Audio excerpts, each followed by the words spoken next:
above him. Dusky Fire goes to disengage, and a huge hunting rifle shot followed up with AR shots as well. However, Dusky does get hit. Both players will get top 75. Unknown also getting a pity placement point there before going down early. So the NRG player continuing its tradition of struggling in the and can't just push all willy-nilly, but pushing all willy-nilly is exactly what Dusky's doing right now on the back of his hunting rifle shot, because he has been scary accurate so far. He's been incredibly accurate. Doesn't need to do much more damage to close this one out. This player's now used all their utility. Crash pads. Dusky looking to try and get in with that charge shotgun that he hasn't even. Like you said, he's been hitting his hunting rifle shots, and 90 to the body is a very good amount of damage as Dusky comes back around here. It's a low ground, scrappy box fight, but these are some of the best fights to have because it reduces your chance of getting third party. You're just down in amongst all these builds underneath the hills, and there it is. Dusky takes down Vexify. There's not much he can do, and Dusky picks up the nice elimination, a bit of extra shield as well, but didn't pick up any of the movement or utility because unfortunately Vexify used it to try and disengage from Dusky before he got that fight. But 2 eliminations on the board. He's doing well here in game 3 after only having 5 points total combined.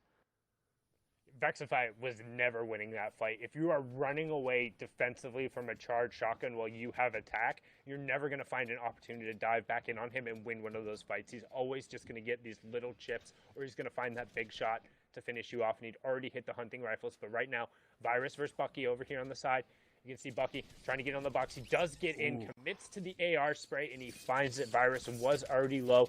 Good job from the Built by Gamers player. Will upgrade away from just that common charge to pick up the uncommon tack. We'll pick up the siphon and some mats from that as well. He's going to opt to hold on to his big shield, so feels like he's playing with a little bit of confidence right now. Yeah, Bucky coming in with confidence, 12 points in as well. And this is where we saw a lot of fights break out here yesterday at Orchard. We saw Zexo actually having a lot of fights here. It's a good drop, has a lot of position, but it normally will have 2 people added, and Bucky staking his claim on it. All the other games, we haven't seen him show up too much here today, and he is known for being a very, very solid solo player. Obviously, qualified for World Cup in what is probably one of the biggest fan favorite qualifiers, I think, out of all of them with Bucky. It was such a good story, and seeing if he can pull it back here today, so many seasons later, showing that he's still at the top as Apex Reloads, who was at the top after game 1 on 25 points, not doing poorly by any means, but definitely didn't keep up the pace that he had in game 1 as Apex tries to win this fight. 105 opens up with a heavy shot, gets the edit on the stairs, but he can't connect with the AR, but he does, takes down Fired, and that was a really good fight from Apex Reloads, and he gets that 1 elimination on the board now to start off this game, and the second point for that top 75, and he's looking pretty good. Yeah, that was a tough fight from Fired there, though. You feel like once you dive in, you got to follow up and hit those shots, but wasn't really connecting with anything. But now, Dusky, who we just saw play uber aggressively over on the side against Vexifier, up against Clix, who you know is never going to back down from a fight. Has the peppers, has plenty of shields, also has that legendary charge shotgun, gets the first shot as well. Wall will go over the top. A 34 tag comes through, but he gets returned back in a monstrous chunk onto his shield there. Gets pushed down to just above 100 effective HP, but makes Dusky look not so good right there. And again, this is what Clix does best. We talk about it. He's able to get those early game elims. He's going to emote on him.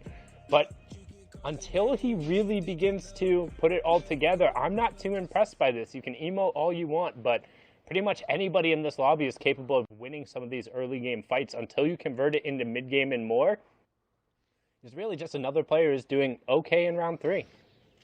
Oh, got to be a Sundown Flame coming out, but it is true. You've really got to put it all together if you want to be one of those top players, as we now see that Miro now holds the record across all regions for the most eliminations in first 2 games, counting 14 eliminations with that insane second game, and that's what it takes, right? Those eliminations are impressive in the early game. It's a nice little fight, but really, when Miro's wiping the lobby end game and picking up points and the win, that is what you really need to do to impress here and try and pick up those big points on the leaderboard. One fight is one thing, and Clix, we know he wins those fights. You do really want to see someone with that same mechanical prowess just really focus up, play the mid game, and get to the end game where those mechanics can then reward you the eliminations and the placement like we saw from Miro.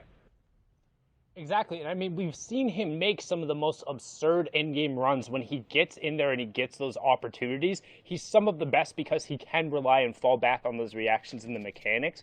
It's just making sure you don't get caught in these mid-game opportunities, and I would much rather see him focus on that right now, rather than kind of focusing on getting these really early eliminations and trying to set himself up, because if he's able to fix that patch in his game, he can become absurdly dangerous, not only on the NA East finals level, because right now he's averaging a 30-something place in the finals with the 16th that has really bumped him up there, but he doesn't necessarily have those really big set lobby performances that you would expect from somebody of his level of talent and potential. And that's really what I want to see him focusing on, making that transition into the mid and the late game and putting it all together so he can be that threat and a dangerous player, a dangerous complete player rather than just the early game going on. Because as you see the format in the top right, so much of it hinges on placement and getting into that late game and being able to outlast your opponents.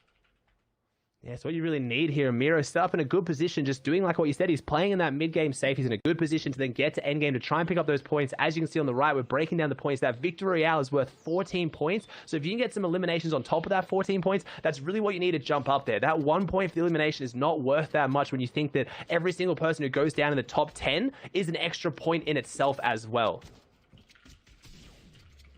Because it ends up just being so many opportunities to take down players. But right now, NPen was trying to clean up elimination here, but gets backed off, and that can be the danger of fighting in these natural covers. It's a little bit riskier to kind of walk around, and Power was able to back him off with the charge shotgun. NPen desperately trying to close the gap and not allow Power to burn through too many of these utilities. He knows he's low. He wants to resolve this fight. Again, trying to close the gap and eating another huge shot, opting not to close out because, again, Power backing off, burning more utility.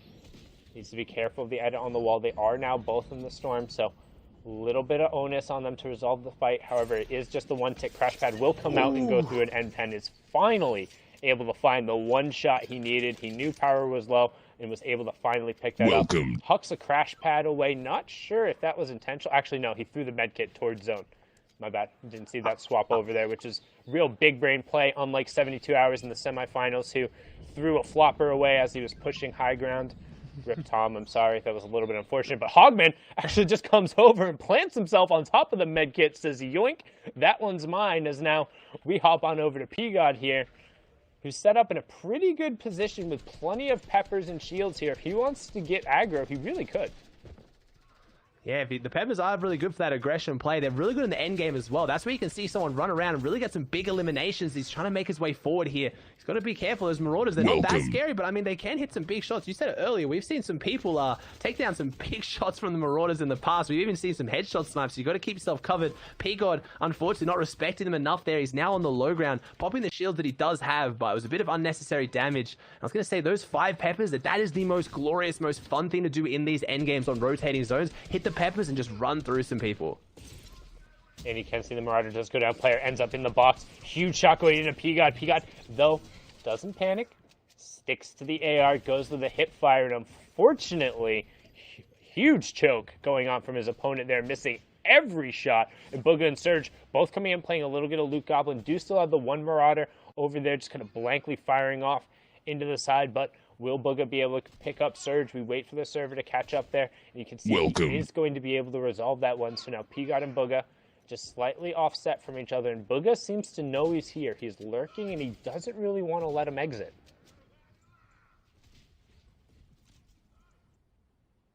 Well, actually, no. He is just going to let him exit. In fact, he's going to exit himself, burn one of his launch pads, and he's going to go all the way back over to zone. P-God, hearing that go off, is just going to follow him back in, take the free rotation. Some AR fire is going to come out, going to take a little bit of chip on the shield. However, also has popped one of those peppers, so that will get him into zone. P-God popping a pepper will hopefully peruse him some plentiful points, but now trying to hunt back onto Booga, finds 2 36 tags there. Looks to close the gap. Some shields are ending up being popped off, but finds the wall replace. However, has already been disengaged over the side. Knows there's another player over by Risky Real, so P-God needs to be careful here. And honestly, I would just back up, box yourself in, and pop that big shield. And I gotta say it, it's P-God the Peruvian popping the peppers. Got a bit of a tongue twister here, see if he can try and make his way in onto Booga here, who's had a reasonable start to the day here, but not that insane dominant performance that we saw out of him out of day 2, where we had that glorious Booga versus Stretch finale, where Stretch did unfortunately come out on top on Booga, but Stretch isn't here, so Booga gets to write his own story here today, as DGen looking really good. Another player that's been very, very consistent on that 11-point mark, in a good position here up near this zone, nice and high, which is going to make those crash pads or that launch pad rotate that much easier if he has to make it, with 2 in the back pocket too, just about to slide inside top 60, which won't be a placement format. He'll have to get into that top 50 to get one more extra point, as he's going to expand out a little bit in his hard mats and just make sure that he keeps this base nice and secure and no one tries to go too aggressive for it.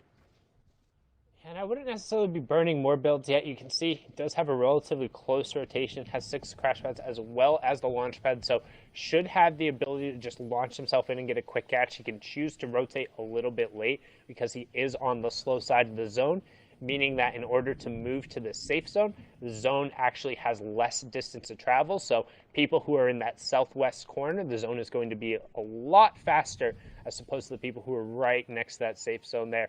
We do see XSet Shark, aka Rogue Shark, player recently who joined XSet Gaming, organization that just started up. Some professional athletes over there.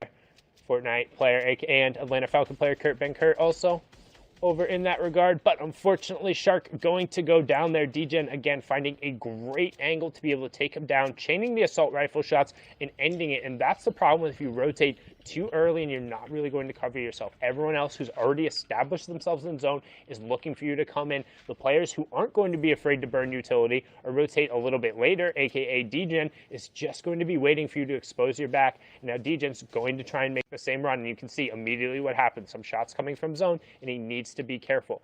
He has utility here. I'd be really shocked if he opts to, yeah, boom, right away, going to use a crash pad, just quick little hop, skip, and a jump into the zone, and now we're on board here with Twitch Beast AFK. 150 above the storm surge, and he gets that. He had that wall that whole time. I'm interested to see why he was so clear about making it known that he was there when he had that wall, was setting up that ambush. Maybe that player just sitting on a stair or a cone waiting, but then when that extra fire came out, that was enough for Beast to come out and get that free elimination. As you see D-Roller above his head, someone that I want to see perform well here today. I love cheering on those guys who prove people wrong, that they weren't one-off tournament wonders. As Beast AFK now here on the low ground, getting aggressed on, as this player might want that extra little bit of loot. It's quite a common strategy to push up here, go aggressive and try and push someone off the loot they've just acquired, but never mind. Fatch going down. Beast gets the double elimination and the double loot now. Fatch getting a little bit greedy, and Beast AFK not going anywhere. He's backing himself to win those fights and hold on to the loot that he needs. Welcome. Fatch, the Canadian World Cup qualifier, going down there, trying to be a little bit of a loot goblin, but the rare tactical shotgun, again, we've talked about just how strong it is in those close quarter combat situations, being able to get the cone in the box, force him out. We do have Timbers Cody over here. Again, built by Gamers Bucky. Bucky trying to find the shots he can. He does have that charged shotgun, so going to be a little limited in terms of his box-to-box opportunities. Going to be looking for one of those big shots or a quick little edit. However, player dives into the box, and that was Cody sticking with the AR, keeping it with the hip fire and taking him out there. Didn't have a pepper active, but still, quick way to resolve that fight.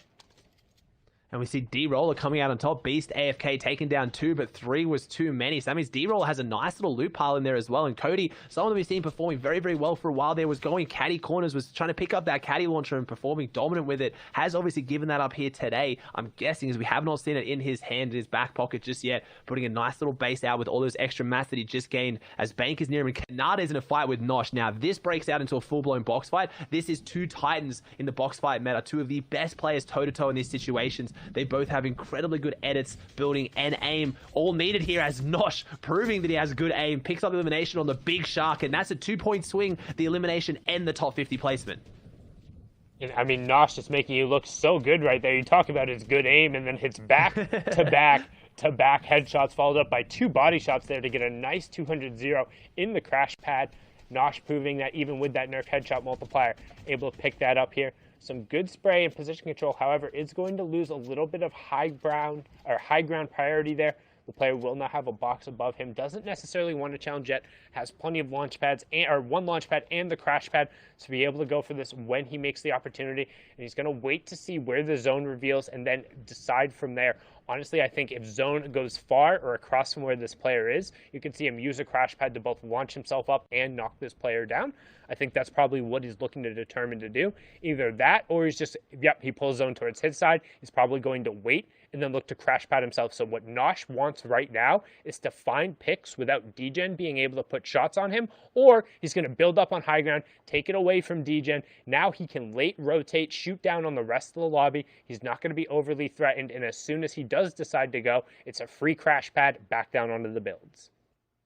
Yeah, those crash pads give you that ability to go up so high, and you want to reinforce it so you can hold it, but it's not the end of the world if you don't now. It's very, very easy just to double hit spacebar, or depending if you're on controller, double tap, and then you can get that crash pad down and saves you from fall damage. So Nosh in a great position, and we've seen how much damage you can put out with that epic AR last round. He can get someone else out of the sky here. That's another free point as he's set up there as Degen. Joji also looking to put some damage out as Clicks making the end game, hoping to try and do what me and Sundown want to see from him so badly, hitting a really good end game and showing that mechanical prowess with a little bit of that game knowledge end game to pick up some big placement points and the eliminations. Has one on the board that we saw earlier from outside Pleasant Park, has one of those peppers and gets in now. He's trying to just use his shield now before he then pushes forward with that legendary charge shotgun. This could be someone who could rival Miro's end game run. He could put up enough eliminations to try and outshadow Miro. It sounds crazy to say that after the game he had, but if anyone can do it, it's probably Clicks as he walks forward now. Can't connect though. Assumes the player drops back, but there it is. Takes him down. That's Stowe. But unfortunately, Clicks drops down to a much, much worse layer down here with a lot of other players, so needs to be careful to fight his way out as we now see Daniel on the high ground. Nosh has given it up as a lot of people hit in the air, hitting that vertical rotation, the crash pads, the launch pads, everyone's in the sky, and Peacock looking to try and repeat his day one performance here with 19 points, making his way to front side. Yeah, but you talked about the layer there. Nosh picking up another one, then immediately getting turned over by P-God, playing Avenger there, taking that one down. A big swing. Nosh was in prime position, but I don't know if you noticed that Clicks popped his last pepper, then picked up 4 floppers. So Clicks with floppers in a legendary charge shotgun could end up spelling for a late high ground take a la Season 2. But right now, on board here with P-God, top 25 means another placement point taking over. Every 5 players that goes down until we get into that top 5 will be the story here. Kararu falling to the storm as well. P-God doing a good job looking for picks, able to find a couple of tags. Can he follow up? He does. Well done by P-God, taking out Rokane, one of the other 4 times qualifiers. Top 20, more points going down as Clicks. Picks up another Elam, trying to say, Sundown, what are you talking about? I make endgame totally fine here. P-God 4 Elams, checking around the outside. We want to see these players do well. That's why we know what potential they have, and I want to see Clicks put on a show here at the end game. Someone else, D-Roll, like I said, that I want to see perform here today, prove that he wasn't a one tournament wonder, as he's already got 2 eliminations on the board, pushing forward. His blue tack has 3 chug splashes too, to kind of out heal a little bit if he does take some storm damage. Gets 1 there to put him up to 100 as Booger goes down here in the top 15. I think his best placement format today, or one of the best so far, as we inch in towards that top 10 as Who Fishy goes down. Welcome. Joji still in his lobby, D-Roll on the low ground. Cody, Clicks is nearby, and Clicks might be running out of shield. No, he's got shield to pop. He just needs to get it off. He's upgraded, so he actually dropped the legendary charge for the legendary tack shotgun, so Clicks might get that quick fire rate out to get those quick eliminations here before this one closes out. Yep, and now you can see those floppers coming into play on the backside of the zone, picking up a number of builds there too. That's the benefit of working on this backside. Sometimes you can get loot that other players forgot or weren't able to pick up. Now looking for a layer on itself, you can see Danny on the wide on the left, all the way up on low ground. You have Schmexy as well. D-Roller picks up an Elim on that low ground on the backside of Storm. Need to watch for Clicks though. You can see him kind of playing Shark right now on the mid-ground type. He's relatively uncontested. Schmexy and P-God in a fight there on the left side of your screen, while the Roller and Clicks continue to just rotate through Old Man Mountain and the old builds, combining to make this a relatively difficult rotate, as P-God will end up getting picked up by Cobalt, another absurd player who's just been overly consistent as we move closer and closer to our top 5 thanks to an elimination coming out. 1 from DeRoller, 1 from Clicks. Clicks gets another one. DeRoller picks it up as we have our top 4, Aussie. And I don't think any of these players are currently in the top 10, so this could shake up the leaderboard massively. This is going to see a lot of people jump up, trying to jump up here, and has to be pushed back down.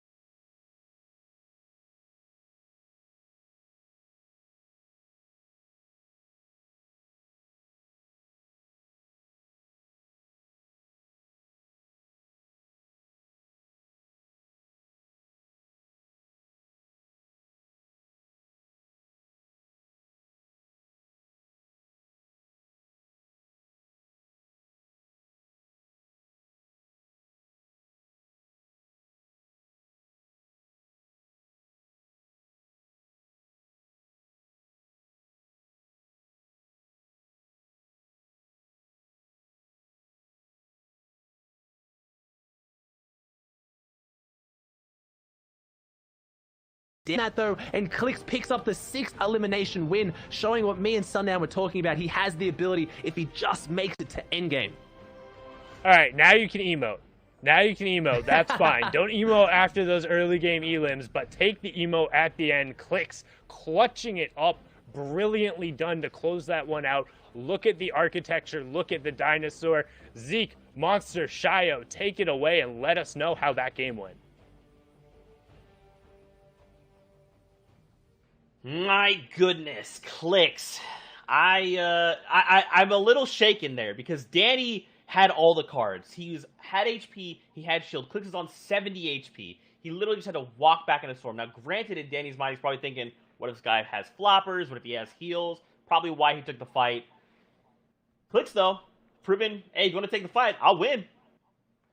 Yeah, I mean, this game was a tourney shifter, and we can see it in the standings 100%. Like, these guys are absolutely just playing so different game to game. And that's where we're seeing different names come up all the way to the top. That being said, the person in first stays the same. It's Miro Monster, and he is still holding the fort down. Yeah, he picked away or chipped away at a few placement points that time around. Not the performance that he's quite looking for. Notice he's being seriously held up by the Elim. So if he can continue to get those placement points, he'll continue to pat himself a nice, comfortable lead. But we talk about the top 10 looking to change, and it is already. You see P-God switching a couple spots here. Smack, Class, and Reloads also battling for the first place. So it's anyone's game right now in the top 10 and continuing to push that story right now. It's Clicks who breaks his way through. 23 points now, literally a rising star here at 8th. And that's a solid placement coming into the halfway mark of the tournament so far. Yeah, just remember that this is the last time we're going to be seeing qualifier matches until the heats when people will be playing for grand finals. So this is one of the last chances you get at an easier stage to get first place. All these guys really want it. They want that accolade under their belts. We can see Cease right below Clicks there. Who Fishy is hungry once again. He was kind of near 18th, 17th place, now bumped up to 11th. He is still tied, though. I think it's a 4-way tie with Skittles, Danny, and the 10th place slot on that first page. So he's got a bit of work cut out for him. That's right, and you can see fizzling away there, Stacky, Kanata, players that are falling a bit here.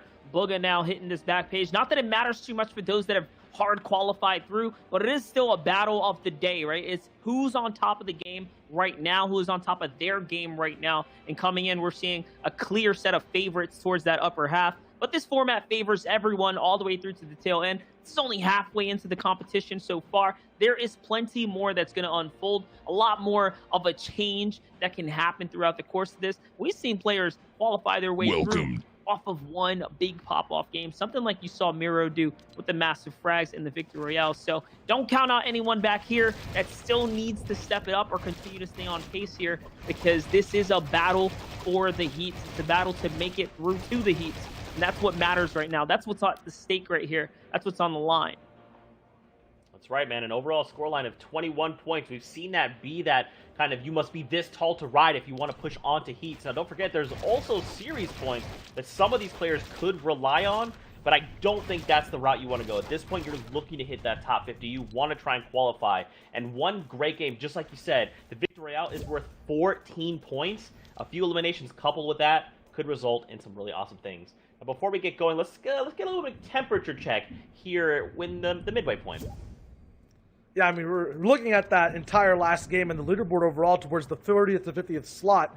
Things are kind of changing, so let's put a thermometer in it. Let's look at how hot and cold some of these players have been. Starting off all the way near the ice, it's Furious, who was near that top spot, I believe about 3rd place overall. Then he's walking into his drop spot. Unfortunately, gets frozen inside of box lanes. One good shot, but gets taken out all the way in the early game.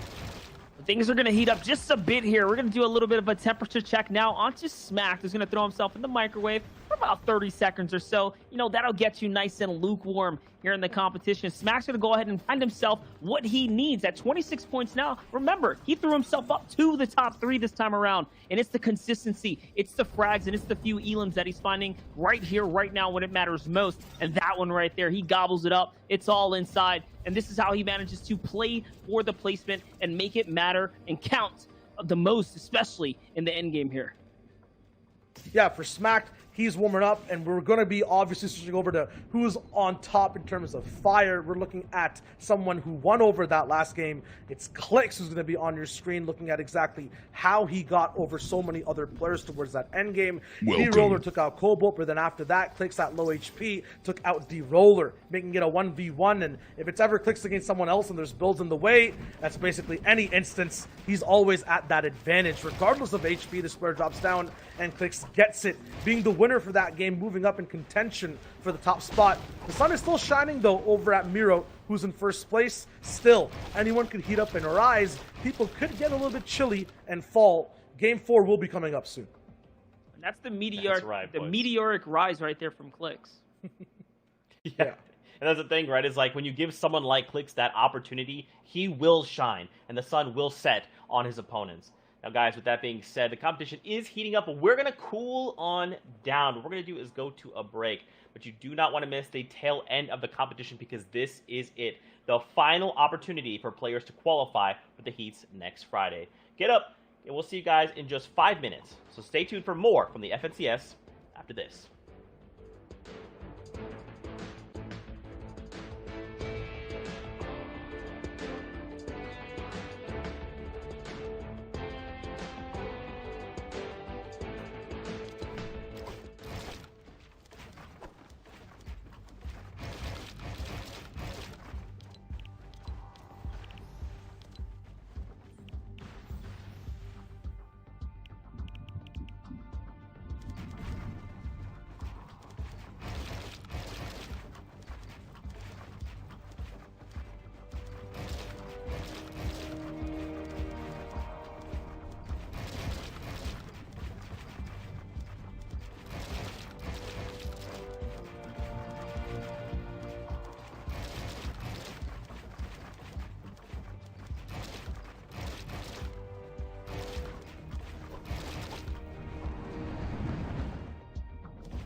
Welcome.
What is going on, Fortnite fam? Welcome back to the Fortnite Champion Series. I'm your host, Zeke, and joining us here on the analyst desk, we got Shadow Wager and we got Monster D-Face, my other half.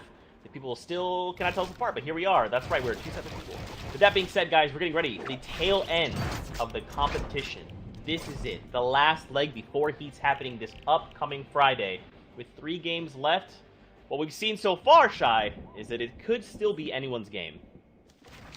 It always is. I feel like after maybe the day 2 of qualifiers, people kind of adapted to the format in round number 3, and it's literally tied in so many different places. I believe first and second is also so close, and this game's going to be a big one. That's right. Well, we don't have to wait too much longer. We're getting ready to hop into game number 3. Let's send it out over to Sundown and all Gantics. Take us in. Welcome. Thank you so much, Zeke, Monster, and Shio. My name's Sundown here with Aussie Antics. Welcome to the FNCS NA East Qualifier number 4, aka the final opportunity for players to make it to the Heats or to gain those series points to slide in based off of consistency. And we're going to kick it off with what we know best. Clicks in the early game, picking up eliminations. Again, we are jumping a little bit in. You can see a number of players have already been taken down, but Clicks taking down reverse 2K right there for a huge Elim Aussie.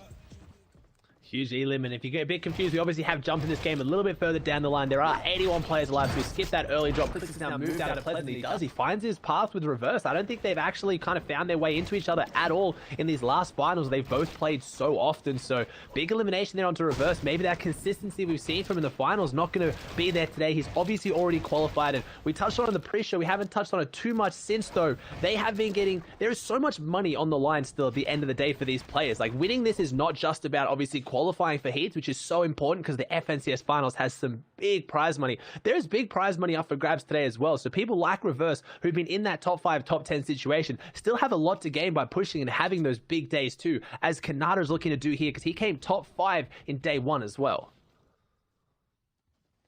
It's all about getting up there, claiming the clout for winning the region, but then also money for qualifying into the grand finals. It's always nice to get a little bit more of that bread. But Canada is a big fan of just making sure he's consistent, putting up performance. He's somebody who's really prideful in making sure he's able to get the points that he feels like he's able to get and then execute his own game plan. Somebody who we've seen both able to play aggressive early and execute in the late game. And right now you can see he's just trying to own as much real estate as possible right around this bridge on the inside of the zone. Welcome. Posting up by the river, never necessarily a bad idea because it gives you additional rotation options. However, he is only sitting at that 150 effective HP mark, so it's going to be tough for Canada if he does get in an engagement. Yeah, I think Kanata's one of those players that's done so well when it comes to solo cash cups and these stack lobbies. Usually it's kind of one or the other. You touched on it earlier with Unknown Army. Plays so well in cash cups, but really struggling in these set lobby formats. But Kanata really showing that he can kind of just change his gameplay and work well with both. As Cracked coming in here, he cracked Kanata, but that was more than enough time for Kanata to get his meds off. But Crack sneaking on up with the crouch. Maybe Kanata's not aware of this. Comes around the corner. He hasn't heard him. Now he hears him. The crash pad comes out. Kanata was ready for it at the last moment. This player playing a little bit too aggressive here, in my opinion. Got some good damage out, but the Marauders, though, having a final say. I believe that rocket came in from a Marauder as Kanata opens up the edit. This could be his game number 4 here. Done and dusted if he's not careful. 52 health. Has to get those minis off, but that's all he's got for meds, and that crash pad being used to break him out. He has 12 crash pads here. No, the beautiful edit.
We haven't seen Storm Surge go active, I believe, last game. Usually towards the end of these tournaments, we've talked about Storm Surge a lot today. It doesn't become as big of a deal as, like I described, Storm Surge is usually the way of kind of clearing the lobby and making sure that it stays at a considerable number where it doesn't get too stacked and these players have to play aggressive. But they'll see that we're already under 70 players here alive and not have to worry too much. Welcome. But Thatch still kind of keeping up the gas, getting those shots out. And you talked about the placement there, Sundown, as well. Just want to break down the top two players. You currently have Miro on 34 points going into this game, but he has an average eliminations of 4.67 with only an average placement of 22nd. Welcome. Contrast that with Smacked, who's in second place, 4 points behind, who only has an average elimination of 2, so it's half of that, but then has an average placement of 11. So placing more consistently. So Miro, without that massive elimination game, which we do have to count, obviously, it's more, can Miro keep dropping those? Can he get another one? Because he's going to need it. If he doesn't find some consistency, he's not going to close out this tournament in first place.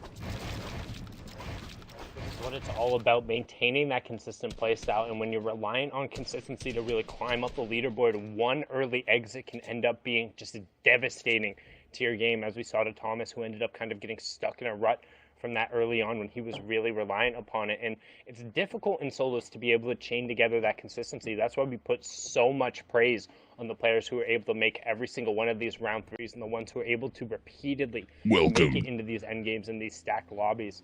And speaking of one of those players, P-God on board with him, 27 points right now. The Peruvian player doing his best to rotate through, utilizing the old builds, trying not to burn as much as the utility, because you do see he is just under 70 mats there. So wants to kind of keep as much as he can and not expose himself too much. Does have the one crash pad and the one launch pad as well, so some longer range rotational options available to him, but he could really use a refresh.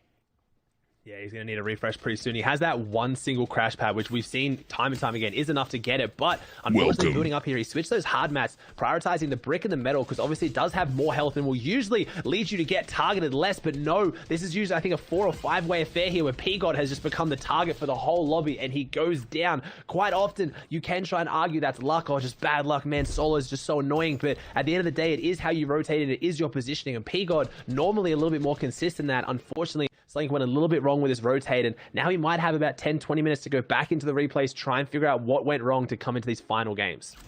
So what exactly went wrong there was the fact that he opted to build up above already pre-made structures. So now you see this fresh brick and this fresh metal right on the edge of zone from a player who's kind of trying to like sneak in there, and everyone else who's already established on the edge of zone has nothing to do but to shoot that player. So as soon as one person decides to shoot you there, you're going to get exposed. There's no reason for him to build up and kind of expose that. He would have been much better just kind of making a little jank box already on the pre-built on the ground floor and tossing himself in a cone and waiting. He had a crash pad, he had a launch pad to be able to make the next long rotation. There is no need to build up and kind of expose yourself and give multiple people angles to take you down, and he's going to have to go back and think on that. As then we flip on over to Parur here. 0 eliminations, but currently 18 points, so kind of right on the cusp of pushing towards that 21-point line that we've talked about has so often been the automatic push into heats. And don't forget, there's only 3 games left, so if you're going to make a play, you need to be making them now, and Built Diff did not build different there. In fact, he did stuff pretty standard, not necessarily able to control his box around him, and Parur punishing him. Yes, that one crash pad straight, and he did well with the epic tack, and that's why we're seeing is these crash pads are utilized more and more. I think a lot of these players prioritizing that tactical shotgun. We saw last game, Clicks had the choice. He directly had the choice. He had a legendary charge in the inventory, and he found a tack, and he switched it up for the tack. That higher fire rate when you get into the box to close someone out. As Booger getting some beautiful shots on a Fired here, trying to get in to see if he can close out someone else, trying to go for his elimination, trying to make them back off as well. Here it comes, crash pad in the pog. Is he going to go back in? He does go in, but that player was going out as he went in. Booger trying to find his way back through again with another one, needs to find him, and there it is, turns and takes down Fired. Booger gets his refreshes on 19 points, which a great performance so far here today, but high expectations on Booger, and it's one of those things that these pro players have to deal with. Booger has won World Cup. He has proven at one point in this game he was the best player in the world, and he needs to hold on to that. You can see there the winner of every region finals has at least 17 points after game 3, so that's 25th and above currently. High enough to ride that ride and continue making that statistic true. We've yet to see somebody really be able to chain together 3 huge games on the backside. Generally, we've seen about 2 out of 3 solid games. It's really hard to be consistent over the course of all of your games or to have multiple pop-off games. But right now, we're seeing potential